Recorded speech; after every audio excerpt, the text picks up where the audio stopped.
డబ్బు గురించి ఆసక్తికరమైన నిజాలు. 1. డబ్బు యొక్క ఆవిర్భావం. పురాతన కాలంలో డబ్బు లేనప్పుడు వస్తువుల మారక వ్యవస్థ ఉండేది. ఒకరు బియ్యం ఇస్తే మరొకరు మిఠాయి లేదా మేక ఇవ్వడం జరిగేది. మొదటిసారిగా లోహ నాణేలు మెటల్ కాయిన్స్ 600 బీసీ సమయంలో లిడియా, ప్రస్తుత టర్కీ లో కనిపించాయి. 2.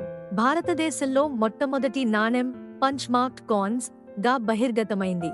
ఇది మహాజనపద కాలంలో 600 బీసీ వచ్చింది. రూపాయి అనే పదం షేర్ షా సూరీ కాలం నాటిది. ఆయన కాలంలో ఒక రూపాయి వెండి నాణెం ఉండేది. 3. ప్రస్తుత మనం వాడే డబ్బు చాలా భాగం డిజిటల్ రూపంలో ఉంటుంది. బ్యాంక్ ఖాతాలు, యూపీఐ, ఆన్లైన్ లావాదేవీలు వంటివి.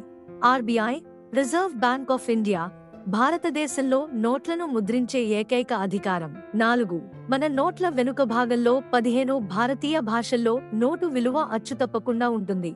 మరిన్ని తెలుసుకోవడానికి సబ్స్క్రైబ్ చేసుకోండి.